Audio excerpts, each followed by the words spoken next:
Hello दोस्तों, good morning, good evening, Radhe Radhe. आपके हमारे यूट्यूब चैनल लक्ष्य क्लासेस से के बरुआ सागर में एक बार फिर से स्वागत है।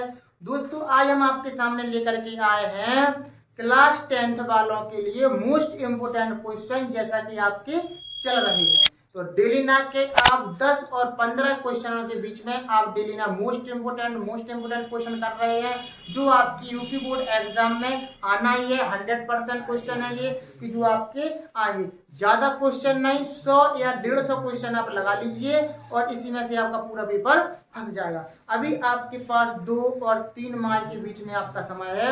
आप चाहें तो इन सवालों को बहुत अच्छे से आप कंप्लीट करिए और अपना पेपर में पूरे 90+ नंबर आप ला सकते हैं। तो एक क्वेश्चन हमने आपको कल होमवर्क में दिया था कि एक घन का आयतन 1331 सेंटीमीटर क्यूब है और इसका संपूर्ण पृष्ठ ज्ञात कीजिए।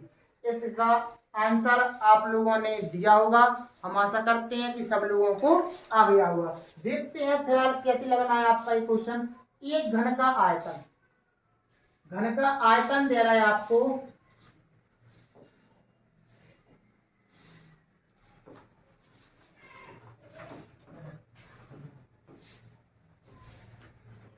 घन का आयतन दे रहा है 1331 दे रहा है 1331 आपको घन का आयतन दे रहा है। तो घन का आयतन क्या होता है पता होना चाहिए आपको।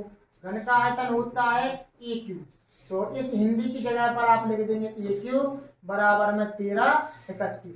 घन मूल हटाएंगे, घन हटाएंगे तो इसमें 3 मूल आ जाएंगे। 1331 3 मूल। अब 1331 आपका कितने का घन मूल होता है आपको पता होना चाहिए। तो 3 मूल है तो अपन 1331 को लिख सकते 11 गुणे 11 गुणे 11। तो इस तरीके से आप इसको लिखेंगे। तो 3 मूल लगे हैं, इसका अर्थ होता है 3 3 की आप यहाँ पर जोड़ा बनाएंगे।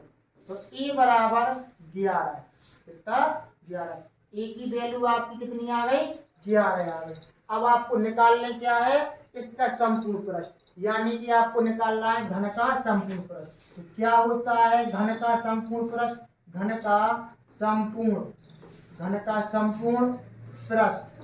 का संपूर्ण पृष्ठ होता है 6a²। क्या होता है घन का संपूर्ण पृष्ठ होता है 6a²। अब इसमें आपको मान रखना है 6 इंटू ए का मान क्या है आपका 11। क्या है आपका 11 का वर्ग। तो 6 गुणे 11 का वर्ग कितना होता है 121। अब इसको आप सॉल्व कर दें, गुणा कर दें। 6 कम 6 6 दूनी 12 निकली तो 6 और 1 7, यानी 736 सेंटीमीटर स्क्वायर या सेंटीमीटर स्क्वायर। ये आपका क्या आएगा संपूर्ण पृष्ठ का क्षेत्रफल आ जाएगा।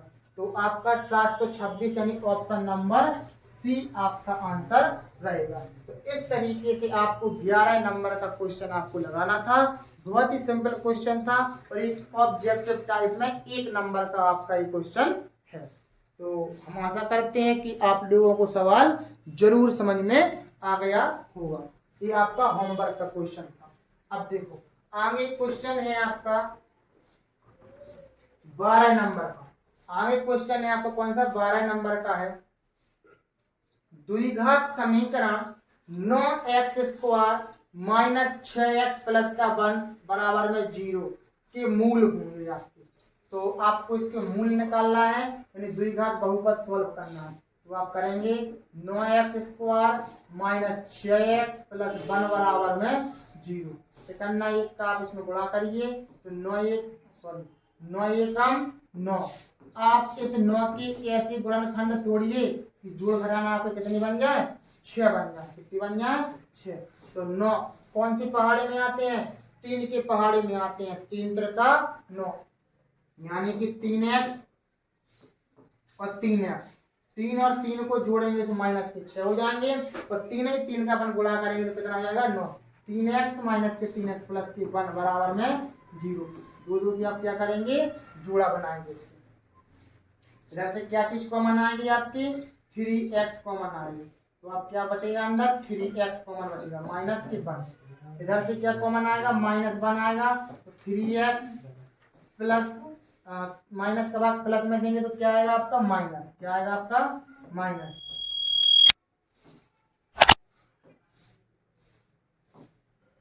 तो माइनस के एक एकम एक बराबर में 0।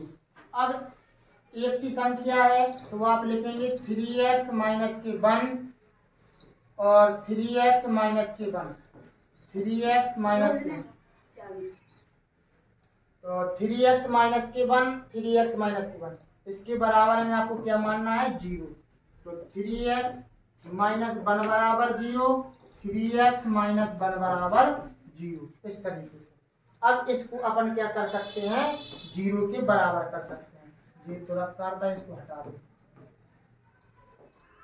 तो 3x माइनस के 1 है, 1 को पक्षांतर कर दो इस साइड, इस तरीके से 3x बराबर 1, उधर पर भी चलेगा 3x बराबर 1। तो x बराबर 1/3, एक मूल आ गया, और x बराबर 1/3, तो जी आ गया। यानी कि x की वैल्यू कितनी आ गई 2, 1/3 कॉमा 1/3, ये आपका आंसर रहेगा। यानी ऑप्शन नंबर सी पर आपके ऑप्शन मैच कर रहे हैं। x बराबर 1/3, x बराबर 1/3। और जब भी शून्यांक ज्ञात करने के लिए कहें, मूल ज्ञात करने के लिए कहें, तो द्विघात समीकरण के बराबर में आप क्या मान लीजिए 0, और 0 मान करके उनके x की वैल्यू निकाल लीजिए, आपके आंसर आ जाएंगे। ठीक है ना। अब हम देखते हैं आगे 13 नंबर का सवाल।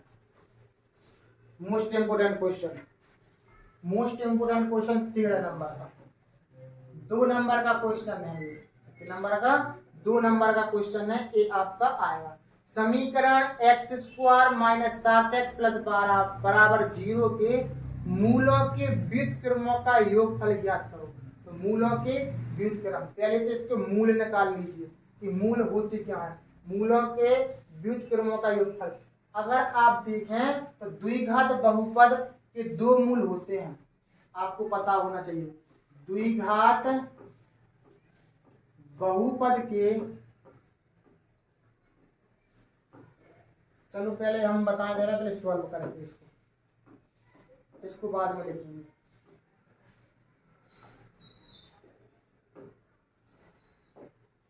पहले आप इसमें निकालेंगे मूलों का योगफल, क्या निकालेंगे मूलों का योगफल। आपको मूलों के योगफल का फॉर्मूला पता होना चाहिए। मूलों का योगफल क्या होता है, द्विघात बहुपद में मूलों का योगफल होता है -x का गुणांक बटे में x² का गुणांक, -x का गुणांक बटे में x² का गुणांक, ये होता है आपका। तो मूलों का योगफल मतलब द्विघात बहुपद के मूल होते हैं, एक होता है अल्फा, दूसरा होता है बीटा। तो इनका योगफल अल्फा प्लस बीटा बराबर माइनस फॉर्मूला का है, और x का गुणांक, x का गुणांक कितना है x के साथ में माइनस के साथ, तो माइनस के साथ बटे में x² गुणांक, इधर x² के साथ में कुछ है, गुणांक का मतलब x² कुछ है नहीं है, एक मान लेंगे आप। ठीक, माइनस का गुणा माइनस में करेंगे तो क्या होगा आपका प्लस। तो अल्फा प्लस बीटा बराबर 7, 1 का भाग 7 में देंगे 7 आएगा। तो अल्फा प्लस बीटा का मान आपका ए निकल आया। अब आपको निकालना है क्या मूलों का गुणनफल। क्या निकालना है मूलों का गुणनफल, मूलों का गुणनफल, मूलों का गुणनफल निकालें। मूलों का गुणनफल, मूलों का गुणनफल क्या होता है अचर पद बटे में x² का गुणांक, अचर पद बटे में x² का गुणांक। तो अचर पद मूलों का गुणनफल, पहला मूल है अल्फा, दूसरा मूल है बीटा, अल्फा इंटू बीटा बराबर अचर पद क्या कहलाता है जे, जिसके साथ ABCD अक्षर न जुड़े यानी कि 12, अचर पद यानी कि 12 बटे में x² गुणांक, x² का मतलब क्या है 1, x² गुणांक का मतलब 1 है। तो अल्फा इंटू बीटा बराबर कितना आ गया 12, तो अल्फा इंटू बीटा का मान जी आ गया। अब वो कह रहे हैं कि द्विघात बहुपद के मूलों का व्युत्क्रम का योगफल बताओ। तो देखो हम तुम्हें बताएं, पहला मूल क्या होता है, पहला मूल होता है, पहला मूल अल्फा, और पहले मूल का व्युत्क्रम, पहले मूल का व्युत्क्रम किसी भी संख्या का व्युत्क्रम करने पड़ते है उसके इसके नीचे एक मान लो, इसका पलट दूसरा कर 1/अल्फा, जी कहलाता है व्युत्क्रम। ठीक है ना। तो दूसरा मूल क्या कहलाता है? बीटा। दूसरा मूल क्या होता है अपने पास? बीटा। दूसरा मूल बराबर क्या होता है? बीटा। और बीटा यानी कि दूसरे मूल का व्युत्क्रम, दूसरे मूल का व्युत्क्रम क्या होता है? 1/बीटा। क्या होता है? 1/बीटा। अब दोनों का योगफल चाहिए अपन को। तो अब आ जाओ प्रश्नानुसार। कैसा रहेगा?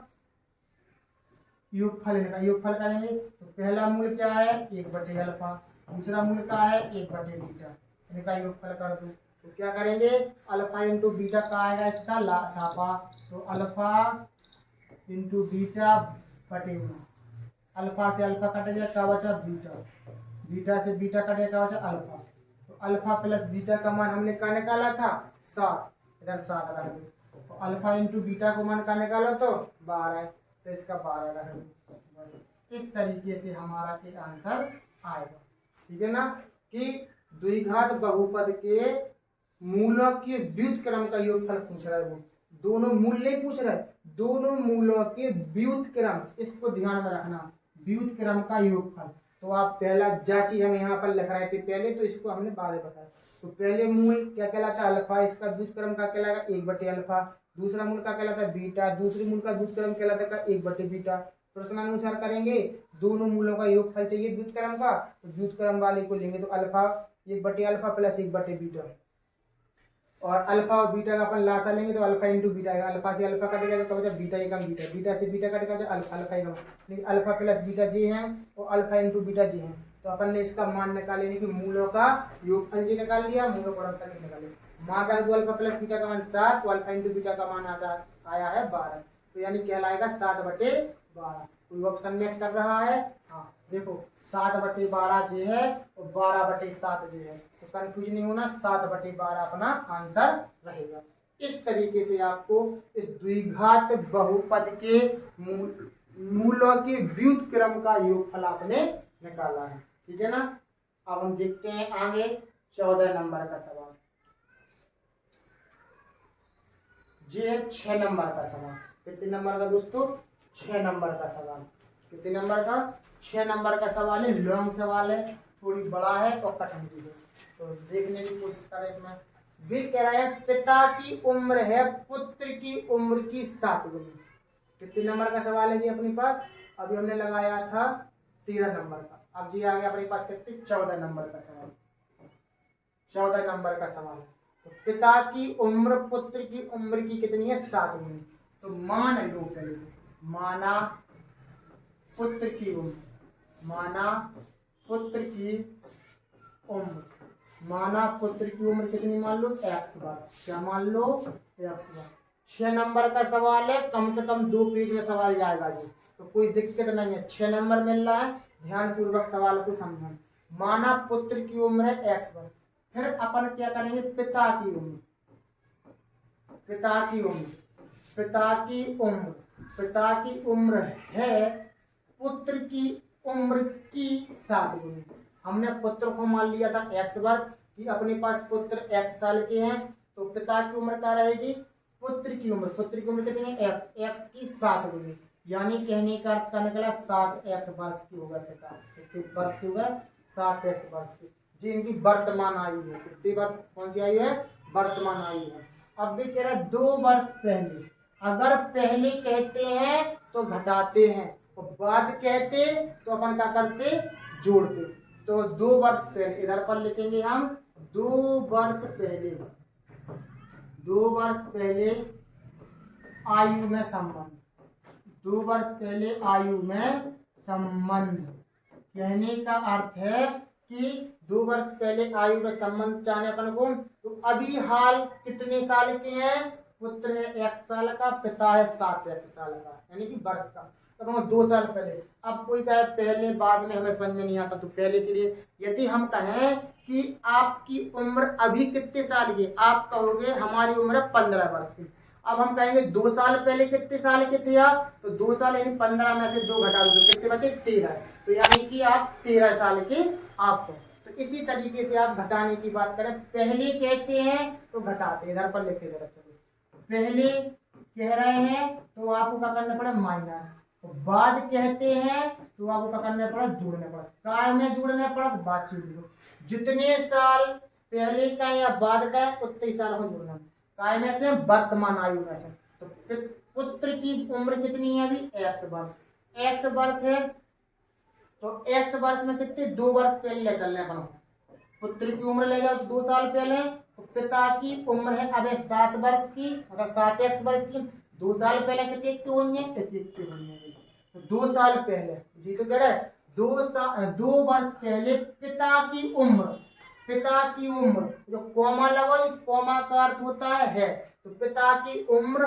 है बराबर है पुत्र की उम्र की, पुत्र की उम्र जाए पुत्र की उम्र की, काकी की मतलब क्या होता है गुणा, पुत्र की उम्र की 13 का गुणा करते, दोनों की वर्तमान आयु निकालो, इन दोनों को सॉल्व करेंगे, x की वैल्यू निकालो, 13 का गुणा x में करेंगे तो कितना आ जाएगा अपने पास 13x, 13 का गुणा 2 में करेंगे 13 दूनी 26 और 7x माइनस के 2, अब इसमें क्या है 26 को इस साइड पक्षांतर करेंगे, 7 को इस साइड पक्षांतर करेंगे, x वाले एक साइड और अचर पद एक साइड, माइनस के 26 है इस साइड ले जाएंगे तो काय हो जाएंगे प्लस के 26 और माइनस के 2 तो आपके हैं, ठीक है ना।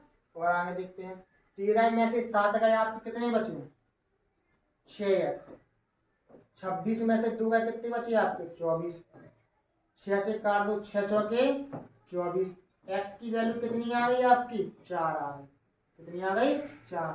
अब वो कह रहे हैं कि पिता और पुत्र दोनों की वर्तमान आयु बताओ, तो पुत्र की आयु आ गई x वर्ष और पिता की आयु आ गई 7x, तो पुत्र अपने कितने के हैं, पुत्र की आयु कितनी है, पुत्र की वर्तमान आयु इसी तरीके से आपको लिखना पड़ेगा, पुत्र की वर्तमान आयु x की वैल्यू कितनी है आपकी 4, यानी कि पुत्र निकले आपकी 4 वर्ष के, और पिता की वर्तमान आयु कितनी है, पिता की वर्तमान आयु, इधर पर और आयु लिख लीजिए, पुत्र की वर्तमान आयु पिता की वर्तमान आयु, पिता की कितनी है 7x जो अपन ने मानी थी, कौन सी मानी थी जी वाली, पिता की वर्तमान आयु कितनी है 7x, तो इसमें x की वैल्यू रख दो, कितनी रखेंगे 7 गुणे 4, तो यानी 7 चौके 28 वर्ष के निकले पिता, तो एक आपके पिता की आयु जी आपके पुत्र की आयु, यानी कि दोनों की आयु अपने निकाल ली, पुत्र की आयु 4 वर्ष और पिता की आयु है 28 वर्ष, ठीक है ना। तो इस तरीके से आपको सवाल लगाना था, तो इस बार और समझ लें, भी कह रहे हैं पिता की उम्र है पुत्र की उम्र की 7 गुनी, तो मान लो पिता की उम्र है 7 गुनी, तो पहले हमें पुत्र की आयु पता होना चाहिए, तो मान लिया माना पुत्र की उम्र है x वर्ष, कितनी है x वर्ष, तो पिता की उम्र कितनी रहेगी पुत्र की 7 गुनी, तो x का 7 गुना, तो वर्तमान आयु है 7x वर्ष, पहले कहते हैं तो माइनस करते, बाद कहते हैं तो प्लस करते, तो 2 वर्ष पहले कह रहे हैं भी, तो पहले कह रहे हैं 2 वर्ष पहले आयु में संबंध, तो पुत्र x साल के हैं 2 साल पहले x माइनस 2 हो जाएंगे, पिता 7x के हैं 2 साल पहले 7x माइनस के 2 हो जाएंगे, तो 2 वर्ष पहले की आयु, 2 वर्ष पहले पिता की आयु, यानी पिता की आयु है पुत्र की आयु की 13 गुनी, बस इस समीकरण को आप सॉल्व करिए, सॉल्व करने के बाद आपको क्या x की वैल्यू आ गई, x का मान आपको इधर रख देना है और इधर रख देना है, तो पुत्र की वर्तमान आयु निकल आएगी और पिता की वर्तमान आयु निकल आएगी, तो पुत्र निकले 4 वर्ष के और पिता निकले आपके 28 वर्ष के। इस तरीके से आपको ये सवाल लगाना था। हम आशा करते हैं कि आपको एक लॉन्ग क्वेश्चन जरूर समझ में आया होगा। आपका ये 6 नंबर का क्वेश्चन है, कितने नंबर का है आपका ये 6 नंबर का क्वेश्चन है। अब देखते हैं 15 नंबर का क्वेश्चन। और जो सवाल हम आपको करवा रहे हैं ये कितने अंक का आएगा आपका 4 अंक का, पेपर में आएगा तो कितने अंक का आएगा आपका 4 अंक का आएगा। एक क्वेश्चन कौन सा है निम्नलिखित बारंबारता सारणी से f का मान ज्ञात करो यदि विद्यार्थियों के प्राप्त अंकों का माध्य कितना हो 25 हो। कितना हो 25। अब देखो इसको हम खड़ी में बनाएंगे इस टेबल को। वर्ग अंतराल, वर्ग अंतराल, बारंबारता,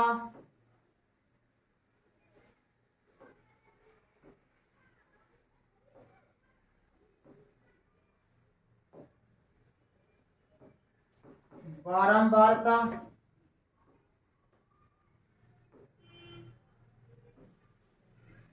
मध्यमान, मध्यमान को कहते हैं अपन लोग क्या एफ। फिर आगे रहेगी एफ इंटू एफ, इस तरीके से, ठीक है ना साइन। अब देखो 0 से लेकर के 10 तक पहला वर्ग अंतराल आपका रहेगा 0 से लेकर के 10 तक, और फिर है दूसरा 10 से लेकर के 20 तक, और 20 से लेकर के 30 तक, और 30 से लेके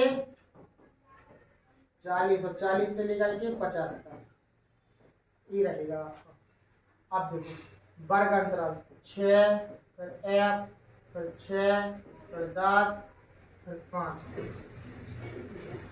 अब आपको मध्यमान करना है। क्या करना है? मध्यमान की सारणी बनानी है। कैसे बनाते हैं देखो, सारणी को ध्यान से। वर्ग अंतराल को लिमिट 1 लिमिट 2 को जोड़ते जाएंगे और उसमें 2 का भाग करते जाएंगे। तो 0 और 10 को जोड़ेंगे तो कितने आएंगे 10। 0 और 10 को जोड़ेंगे और इसमें 2 का भाग देंगे, कितना आएगा 10/2, यानी कि 2 पंचे 10। तो कितना निकली 5। ऐसे यानी 6 की निकली है, मतलब इसके निकले। फिर आप इसी तरीके से इसकी निकालेंगे। आप डायरेक्ट भी कर सकते हैं, ऐसी सॉल्विंग भी कर सकते हैं। 10 और 20, 10 प्लस में 20/2, 10 20 30/2, 2 से काटेंगे तो 15। अब आप मन ही मन में करते जाए। कैसा? पहले 5 और 15, अब कितना आएगा? अब आएगा 5 15, अब आएगा कितना 25। कितना आएगा 25। कैसे? 30 20 50, 50 के आधे 25, 40 30 70, 70 के आधे 35, 40 50 90, 90 के आधे 45। तो इस तरीके से हमारी मध्यमान में x की वैल्यू निकल आएगी। बारंबारता को आप कहेंगे f। क्या बोलेंगे आप? f बोलेंगे। बारंबारता को आप f बोलेंगे। अब आपको f इंटू एक्स निकालना है। तो कैसे? f वाली पद का और x वाली पद का आप गुणा करेंगे।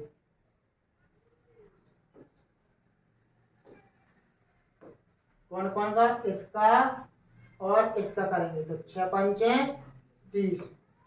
f का गुणा 15 में करेंगे तो 15 f आ जाएगा आपका, और 25 छक्का 150, और 35 दशारम 350। 35 का गुणा 5 में कर दो 55, 25 की 5 हासिल लगाई 2, 5 को 20, 21 22, 225 जी आ जाएंगे। अब इनको, अब आपको पता होना चाहिए माध्य आपको काय का मान निकालना, f का मान निकालना। समांतर माध्य दे रहा है आपको कितना 25। अब आपको माध्य का फॉर्मूला निकाल, माध्य का फॉर्मूला पता होना चाहिए। तो पहले तो आप f इंटू एक्स को जोड़ेंगे। जब आप f इंटू एक्स वाली सारणी को जोड़ेंगे तो जो मान बनता आएगा सिग्मा f इंटू एक्स बराबर। कैसे जोड़ेंगे? जो भी f वाला पद है उसको पहले जो का त्यों लिख दो 15 प्लस में, अब जोड़ दो संख्या। कैसे? और इस तरीके से लिखना कि आप जोड़ने में कोई दिक्कत ना आए। 5 की 5, अब जोड़ो 5 5 10, 10 2 12, 12 3 15, 15 की 5 हासिल गई 1, 1 1 2, 3 2 5, 6 7, 755 जी आपका काय आ गया सिग्मा f इंटू एक्स का मान। अब आपको f वाली सारणी को जोड़ना पड़ा, तो जो मान निकला काय को सिग्मा f का मान।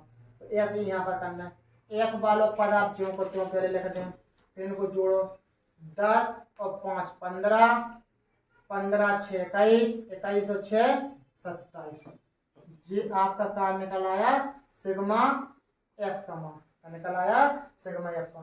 अब आपको फॉर्मूला पता होना चाहिए, समांतर माध्य बराबर सारणी वाला सिग्मा एफ इंटू एक्स बटे में सिग्मा एफ। अगर आपको फॉर्मूला पता है सिग्मा एफ इंटू एक्स बटे में सिग्मा एफ, तो आप आंसर निकाल सकते हैं।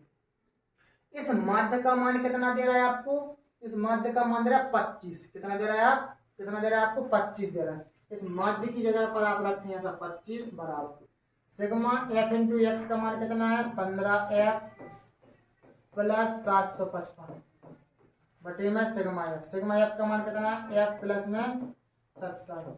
इसका गुणा कर दो यहाँ पर। कैसे करते हैं? इस 25 का गुणा इसमें भी करेंगे, एफ में करेंगे और 27 में भी करेंगे। तो कैसा? 25f प्लस 25 गुणा करो, 25 छक्का 150 और 25 सत्ते 175। 175 की 5 हंस लगे 17, 25 दूनी 50, 50 से 60 और 67 यानी 675 बराबर में 15f प्लस में 755। 25 सत्ते 175 हाथ लगे 17, 25 दूनी 50, 7 5 ठीक है। एक एफ वाली पद एक साइड करो तो अजर पद एक साइड कर दो। तो 25f माइनस की 15f बराबर 755 माइनस की 675। 25 में से 15 है कितनी बची? 10f। 5 में से 5 गए 0, 15 में 7 गए 8 यानी कि 80 बचे। कितने बचे? 10 से 10 काट दो। एफ की वैल्यू कितनी आ गई? 8। 10 8 80। एफ की वैल्यू आ गई आपकी 8। एफ का मान कितना आ गया आपका? 8। ये आपका क्या कहलाएगा? आंसर कहलाएगा। आपका लॉन्ग सवाल था ये, बहुत ही सिंपल तरीका से आप लोगों ने लगाया है। यानी कितने नंबर का? 4 अंक का ये आपका क्वेश्चन पेपर में सवाल आएगा। ठीक है ना? कैसा किया आपने? इस सारणी को पहले तो खड़े में बना लीजिए, वर्ग अंतराल जो दे रहा है वर्ग अंतराल लिखिए, बारंबार जो दे रहा है बारंबार लिखिए। अब मध्यमान और एफ इंटू एक्स की सारणी आपको बनाना पड़ेगा। मध्यमान की कैसे बनाते? वर्ग अंतराल को जोड़ते जाओ और 2 का भाग करते जाओ, तो इसकी सारणी बन गई। 20 10 30 की आधे 15, 30 20 50 के आधे 25, 40 30 70 के आधे 35, 50 40 90 के आधे 45 हुआ। एफ इंटू एक्स को मान कैसे निकालेंगे? एफ इंटू एक्स के ही रहेंगे, तो एक्स वालों पद और एफ वाली संख्या को गुणा करके लिखते जाना। इंटू का मतलब गुणा 6 पंचे 30। एफ का गुणा 15 करो 15 25 छक्का 150, 35 दशारम 350, 45 पंचे 225। फिर अब इसको अपन इतना करने के बाद एफ इंटू एक्स वाली सारणी को जोड़ते हैं, तो एफ इंटू एक्स बराबर सिग्मा एफ इंटू एक्स बराबर क्या निकलेगा? एफ वाला पद पहले ज्यों का त्यों लिख दो, संख्या संख्या संख्या संख्या जितनी बची उन सबको जोड़ दो इधर पर। ऐसे इधर पर एफ वाले पद को जोड़ना पड़ा तो सिग्मा एफ का मान बनता है। तो एफ अपना ज्यों करते हो और संख्या संख्या संख्या संख्या को जोड़ दो, 27 हो रहे थे अपन। अब माध्य बराबर फॉर्मूला होता है सिग्मा एफ इंटू एक्स बटे में सिग्मा एफ। तो माध्य का मान आपको क्वेश्चन पेपर में दे रहे थे, अगर आपने पढ़ा होगा कि निम्नलिखित बारंबारता सारणी से एफ का मान ज्ञात कीजिए यदि विद्यार्थियों का प्राप्तांक का माध्य 25 है। तो समांतर माध्य का मान 25 दे रहे थे, तो माध्य का मान अपन कितना रखना है? 25 रखना है। सिग्मा एफ इंटू एक्स का मान क्या है? जी एफ 15f प्लस में 755 और सिग्मा एफ का मान कितना है? जी एफ प्लस में 27। ठीक है ना? अब इसका गुणा इधर करेंगे तो अपन के पास जी बनेगा, यानी एफ का गुणा करेंगे इसमें और 27 गुणा करेंगे इसमें से जी बनेगा 15f 755। एफ वाले पदों को एक साइड कर लो, अचर पदों को एक साइड कर लो। एफ की वैल्यू कितनी आ गई आपकी? 8। इस तरीके से आपका ये क्वेश्चन लगाना। ये क्वेश्चन आपको जरूर 100 पेपर में जरूर मिलेगा। कितने क्वेश्चन कौन सा था ये अपने पास? 15 है। आगे आपका क्वेश्चन 16 है। क्वेश्चन 16 अब देखो इसको क्या करना है आपको। 10a प्लस बी बराबर 1 और 10a माइनस बी बराबर 1/√3। तो इसमें क्या करना है आपको? तो a और b का मान ज्ञात करो। क्वेश्चन आधा छपा नहीं है शायद इसमें, क्वेश्चन आधा इसमें छपा नहीं है, कोई दिक्कत नहीं। ए और बी का मान निकालना है तो इधर पर लिख दो। तो ए बी के मान ज्ञात करें,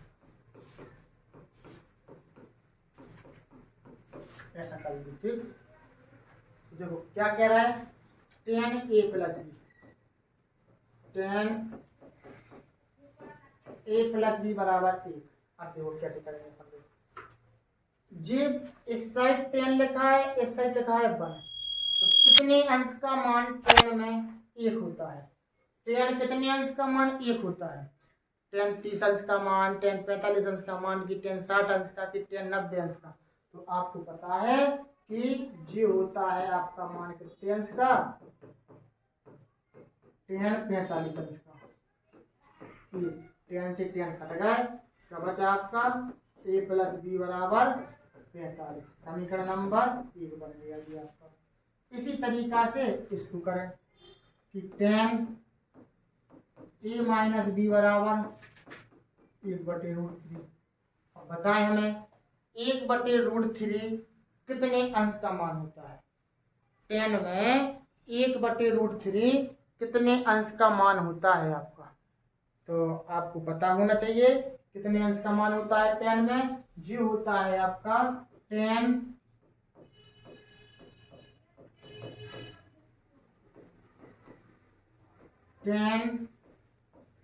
30 अंश का मान, 30 अंश का 30 अंश का मान। 10 से 10 कट गए, क्या बचा, a माइनस बी बराबर 30 अंश। समीकरण नंबर दूसरा, समीकरण 1 और समीकरण अपने पास जो 2 हो गए। अब समीकरण 1 और 2 को सॉल्व करो बस। समीकरण 1 2 को सॉल्व, समीकरण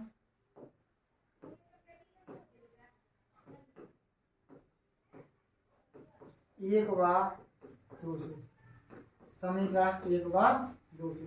समीकरण का है a प्लस बी बराबर 45 अंश और a माइनस बी बराबर 30 अंश। आप इनको क्या कर दीजिए, जोड़ने पर ए 2a, एक बी में से एक बी कट गया तो कितना बचा, कुछ नहीं। 45 और 30 कितने हो गए, 75। 45 और 30 कितने हो गए आपके, 75 हो गए।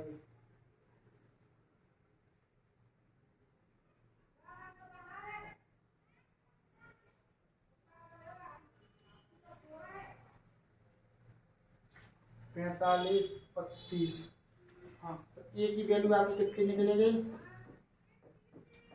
75/2।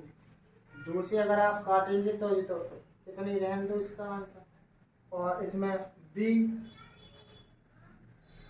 अपन को अंश में बताना था, 45 अंश, तो ए और ए प्लस बी 90 अंश, 0 90 के बीच में है। ठीक है, फिर आप 10 एक 45 अंश का मान होता है, 1/√3 10 30 अंश का मान, ए माइनस बी बराबर 30 अंश और ए प्लस बी बराबर 45 अंश है। ठीक, तो ए का मान समीकरण 2 में रख दो। ए का मान समीकरण 1 में रख दो चाहे 2 में रख दो। समीकरण 1 में रखने पर तो ए प्लस बी बराबर 45, ए का मान कितना है 75/2 प्लस बी बराबर 45, तो बी बराबर 45 माइनस 75/2।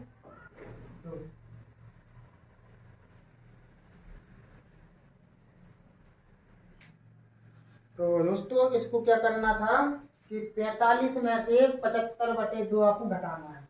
तो आप इसका ऐसा करो, इसमें भाग दे दो डायरेक्ट।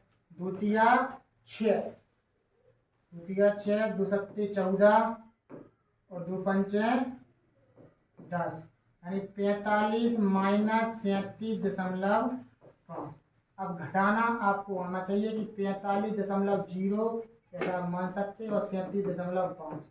10 में से 5 गया 5, इधर कितने 4, 14 7 गया 7, यानी कि 7.5 5। या तो आप बटे में आंसर निकाल दें या फिर ऐसे पॉइंट में निकाल दें, कोई दिक्कत नहीं। इसको भी हम ऐसा कर सकते कैसा कि 2 से अगर हम इसको काट दें तो कितनी बार कटा था अपने पास 37.5 और ए बराबर 37.5।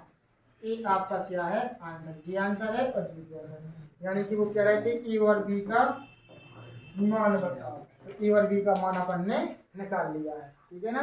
तो इस तरीके से आपको सवाल लगाना था। पहले इसको बनाए समीकरण 1, इससे बना समीकरण नंबर 2। तो 10 a प्लस बी बराबर 1 है, तो 1 को अपन क्या लिख सकते हैं 10 45। 10 से 10 कट गया, a प्लस बी बराबर 45। 10 a माइनस बी बराबर 1/√3। 1/√3 को अपन क्या लिख सकते हैं 10 में 10 30 अंश लिख सकते हैं। 10 से 10 कट गया, a माइनस बी बराबर 30 अंश। समीकरण 1 और समीकरण 2 को आप सॉल्व करो, a और b के मान आप निकाल सकते हैं। बहुत सिंपल सवाल है, कोई ज्यादा कठिन नहीं है, बस कठिन यहीं पर है कि 1 को हम क्या लिख सकते हैं 10 45 अंश। ठीक, आगे देखो, आगे आपने का सवाल है जी निम्नलिखित सारणी का माध्य दो। अब माध्य ज्ञात आपको करना है, यानी समांतर माध्य ज्ञात आपको करना है। कैसे, जैसा भी हमने बताया था आपको, वर्ग अंतराल निकालो। वर्ग अंतराल आपको दे रहे हैं बारंबारता,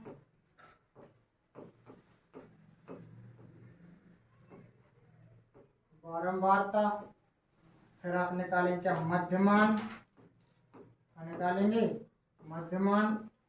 मध्यमान को अपन क्या कहते हैं x, तो फिर यहाँ पर निकालते हैं f इंटू एक्स। ठीक, देखो कैसे निकालेंगे। वर्ग अंतराल 0 से 10, 10 से 20, 20 से 30, 30 से 40, 40 से 50, 40 से 50। बारंबारता 4 5 6 4 1, ये आपकी बारंबारता है, ठीक है ना। अब मध्यमान कैसे निकालते, अभी हमने आपको बताया था कैसे। वर्ग अंतराल आपका जो भी है उसके दोनों लिमिटों को जोड़ करके, यानी कि L1 और L2 को जोड़ करके 2 का भाग देते जाओ। 0 और 10 10, 10 का आधा कर दो तो कितना हो जाता है 5। 20 10 30, 30 का आधा कर दो तो कितना हो जाएगा 15। 30 20 50, 50 का आधा कर दो तो 25। अब तुम मान सकते हो कैसे 5 15 25, अब आएगा 35, अब आपका आएगा 45। कैसा अंतर देखो 10 10 का अंतर चल रहा है सब में, ठीक है ना। अब f इंटू एक्स का मान, जी बारंबारता जो होती है आपकी f का मान कहलाती है। इनका गुणा 4 पंचे 20 और 15 5 75, 25 छक्का 150, 25 छक्का, इनका गुणा करते जाओ। 4 का गुणा करो 35 में, 4 पंचे 20 को 0 हाथ लगे 2, 4 की 12 13 14 140, 45 से कम 45। अब हमारे पास फॉर्मूला होता है, हमारे पास फॉर्मूला होता है समांतर माध्य का।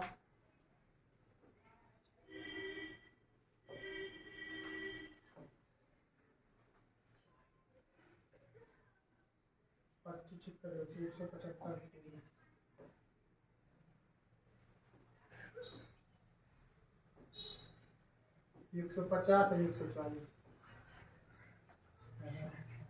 तो हमारे पास फॉर्मूला होता है माध्य बराबर सिग्मा f इंटू एक्स बटे में sigma f, sigma f into x बटे में सिग्मा f।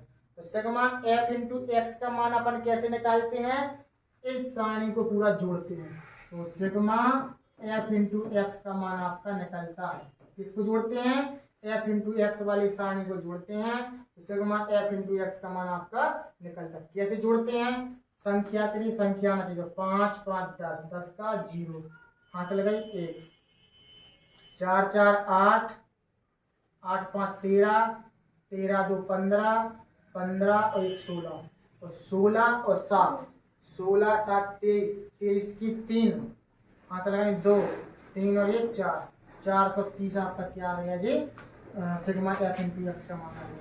अब सिग्मा एफ का मान चाहिए जी, यहाँ पर सिग्मा एफ है सिग्मा एफ। तो सिग्मा एफ यानी कि एफ वाली साइन को आपको जोड़ना पड़ेगा। कैसा? 5 4 9, 9 6 15, 15 4 19 और 1 20 जी का है सिग्मा एफ का मान। अब अपन को क्या करना है? 430 बटे में 20। सिग्मा एफ इंटू एक्स का मान कितना आ रहा? 430 और सिग्मा एफ का मान कितना आ रहा? 20। अब इसको अपन क्या कर दो? काट दो। 0 से 0 काट दो और 2 से काट दो। 2 दूनी 4, 2 एकम 2 और 2 पंचे 10, यानी 21.5 आपका माध्य आ गया है। क्या आ गया है? 21.5 आपका माध्य बोलो या फिर समांतर माध्य। ठीक है ना? ये सवाल जरूर 100% पेपर में आना है समांतर माध्य से संबंधित। यानी या तो एफ का मान निकालना है या पी का मान निकालना है या फिर सीधा डायरेक्ट समांतर माध्य निकालना है आपका आएगा। ठीक, इस तरीके से आपको लगाना है। और देखेंगे भैया अभी और भी सवाल है। इसमें क्या है? 17 और ये कौन सा हो जाएगा आपका? 18 नंबर का भिन्न। ये भी कई बार सवाल आ चुका है भिन्न वाला। जब हमने आपको सिलेबस बताया था तब भी हमने बताया था कि भिन्न से संबंधित सवाल आया। कितने नंबर का आना है? और 4 अंक का सवाल आएगा भाई साहब। कितने नंबर का? 4 अंक का। अब जो कोई लगाएगा 4 नंबर पक्के और जो नहीं लगा पाएगा तो क्या है? जय श्री राम। देखो भिन्न की बात है तो मान लो पहले नंबर तो माना। भिन्न क्या मानते हैं? आपके ऊपर डिपेंड करत, हमारे ऊपर डिपेंड करत, हम x बटे y मानते हैं। आप p बटे q मान लो, आप m बटे n मान लो, जो आपको अच्छा लगे आप वो मान सकते हैं। हम तो x बटे y मानेंगे। एक भिन्न 1/3 हो जाती है। भी कह रहे उस भिन्न का मान, देखो प्रश्नानुसार, चलो अच्छा सीधे डायरेक्ट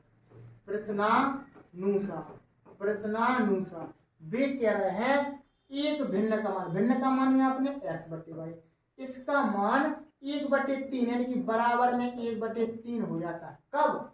जब उसके अंश से 1 घटाया जाता है। ओनली अंश। अंश का कहलाता भैया, इसको कहते हैं अपन लोग अंश का कहते हैं अंश। इसको क्या कहते हैं दादा? हर। अंश बटे हर। तो भी कह रहा है अंश से 1 घटाया जाता है। भैया 1 घटा दो अंश से, बस अंश से 1 घटा देते हैं तो अपने पास कितनी भिन्न बन जाती है? 1/3। यहाँ से अपन का मान लो एक समीकरण। कैसा? 3 का गुणा इधर करो, y का गुणा इधर करो। कैसे? अब कैसा करते गुणा? 3 का x में तो 3x, 3 एकम 3 और y एकम y। अब क्या करना? y को इस साइड ले आओ, 3 को इस साइड ले आओ। 3x माइनस के y बराबर में 3। समीकरण नंबर 1। अब देखो और आगे क्या करे? जाए प्रथम शर्त है जा। अब द्वितीय शर्त यानी कि दूसरी शर्त बोले तो द्वितीय शर्त के अंतर्गत क्या है? वे कह रहे हैं वह 1/4 हो जाती है जब हर में 8 जोड़ दें तो वह भिन्न ज्ञात करो। यानी कि तुम्हारे पास जो भिन्न तुमने मानी थी, इस भिन्न का मान 1/4 हो रहा। कब हो रहा 1/4? जब हर में 8 जोड़े। हर की संख्या नीचे वाली संख्या, इसमें 8 जोड़ने अपन लोग, तब अपने पास 1/4 बनेगा। अब इसको सॉल्व करेंगे। 4 का गुणा इधर करेंगे, इसका गुणा इधर करेंगे। 4 का गुणा x में करेंगे तो कितना हो जाएगा? 4x। y प्लस 8 का गुणा 1 में करेंगे तो y प्लस 8 एकम y प्लस 8। y का गुणा करेंगे इसमें तो 4x माइनस के y बराबर 8। समीकरण नंबर दूसरा। आप x और y के मान निकाल लीजिए। x y के मान निकाल लीजिए, इधर पर रख दीजिए, आपकी भिन्न आ जाएगी। तो हम कैसे करेंगे? समीकरण 1 बार दूसरा कैसे लिखेंगे? कलर चेंज कर ले जिसने आपको समझ में आए। समीकरण 1 बार 2 से, समीकरण 1 बार 2 से। और इसी तरीके से पेपर में लगाना है। ये सारी चीजें लिखते हुए कि समीकरण 1 बार 2 से। समीकरण 1 का है 3x माइनस के y बराबर में 3। दूसरा समीकरण 4x जी वाला माइनस के y बराबर में 8। समीकरणों को या तो हम जोड़ते हैं या घटाते हैं। कब जोड़ते घटाते हैं? आपके x x के मान 1 से है कि y y के मान है? y y के मान 1 से है। कब जोड़ते हैं कब घटाते हैं? जा कंडीशन समझ लो। हमारे पास y y के मान 1 से हैं और दोनों y y के मान काय के माइनस के हैं। तो जब एक से चिन्ह रहे तो हम क्या करते हैं, घटाते हैं, घटाते हैं। और अगर चिन्ह विपरीत रहे, एक प्लस करा एक माइनस करा, तो फिर अपन जोड़ते हैं। तो घटाने पर नीचे की संख्याओं के चिन्ह बदल जाते हैं, प्लस है तो माइनस, माइनस है तो प्लस, प्लस है तो माइनस। 4x माइनस के हुआ 3x प्लस के हैं ऊपर, 4x मतलब 3x का बताओ जो माइनस को 3x, plus minus by cut गए। इस माइनस का कोई प्रभाव नहीं पड़ेगा इस बाई पर, इस प्लस का पड़ेगा, यानी कि प्लस है नीचे की संख्या, नीचे की बाई प्लस की, ऊपर की बाई माइनस की, तो कट गई। 8 माइनस की है, 3 प्लस की है, 8 में से 3 गए तो माइनस की 5, माइनस से माइनस कट गया, x की वैल्यू कितनी आ गई आपकी, 5 आ गई। x का मान आप चाहे समीकरण 1 में रख दो चाहे 2 में रख दो, पर आपका x का मान निकल आ रहा है। x का मान समीकरण 1 में रखने पर, समीकरण 1 का है आपको 3x माइनस के बाई बराबर में 3, ये समीकरण है। अब आपको क्या करना है, x की वैल्यू रख दो, 3x का मतलब होगा 3 गुणे 5 माइनस बाई बराबर 3 बचे 15, माइनस के बाई बराबर 3, 15 को कर दो पक्षांतर, तो माइनस के बाई बराबर में 3 प्लस 15 है, उस साइड जाएगा माइनस 15 हो जाएगा, माइनस बाई बराबर 15 में से 3 का माइनस के 12 बचे, माइनस से माइनस, तो बाई बराबर कितना बचा आपका 12 है। अब इतना तो आपको समझ में आता हुआ कि भैया 3 में से माइनस के 15 घटाओ तो माइनस की 12 बचते हैं। नहीं आता समझ में तो बताएं जरा, एक संख्या प्लस की होती है दूसरी माइनस की होती है, तो घट तो जा, चिन्ह काय का आता जो संख्या बड़ी रहती है। भिन्न का मानी थी आपने, भिन्न मानी थी x बटे वाई। एक्स की वैल्यू कितनी निकली, एक्स की वैल्यू निकली है 5, एक्स की वैल्यू निकली है 5 और वाई की वैल्यू निकली है 12 है, तो 5/12 आपका आंसर रहेगा, 5/12 आपका आंसर रहेगा। इस तरीके से आपने भिन्न वाला सवाल मोस्ट इंपोर्टेंट क्वेश्चन है, तो 4 अंक का आपके पेपर में आना है, हो सकता है 6 अंक का, एक बार आया था 6 अंक का ये क्वेश्चन, यानी कि बोले तो 2021 या 22 के पेपर में आपका 6 अंक का क्वेश्चन आया था ये। तो और हम इस क्वेश्चन को 2 और 3 साल से बराबर देख रहे हैं, या तो कहीं 4 नंबर में दे देते हैं या फिर कहीं 6 अंक में दे देते हैं, तो आपको आना चाहिए इस सवाल को लगाना, ठीक है ना। तो इस तरीके से आपने इसका आंसर कितना निकाला, 5/12। और 19 नंबर का क्वेश्चन है, बहुत सरल क्वेश्चन है, इसको हम आपको पहले ही बता चुके हैं। यदि किसी बारंबारता बंटन की माध्यिका दे रहे हैं आपको 16 है, माध्य दे रहे हैं 15 है, तो बहुलक ज्ञात करने हैं आपको, यानी बहुलक को मान आपको क्या करना है, बताना है। हमने इसके लिए आपको एक फॉर्मूला बताया था, क्या बताया था फॉर्मूला, बहुलक के अंतर्गत लिखवाया था, आपको बताया था, देखो बड़ी बड़ी राइट में, बहुलक बराबर क्या बताया था, 3 गुणे माध्यिका, क्या होता है 3 गुणे माध्यिका माइनस 2 गुणे माध्य, यानी कि 2 माध्य। कैसे पता नहीं चल रहा कैसे, अब अगर हम थोड़ा सा ध्यान दें, इधर 3 को गुणा करने मतलब 3 गुणे माध्य का होता कि 2 गुणे, मतलब 3 गुणे माध्य का होता कि 2 गुणे माध्य का, तो याद करने का तरीका, बहुलक तो बराबर में रहे, बहुलक बराबर माध्यिका में कितने शब्द आ रहे हैं, माँ और धी और का, 3 माँ में माँ और धे, मतलब कि इसमें 2 आ रहा है, तो माध्य में 2 का गुणा, तो माध्यिका में 3 से गुणा करने पड़ते हैं, ठीक है ना। ओनली अपन को याद करने का तरीका है ये बस।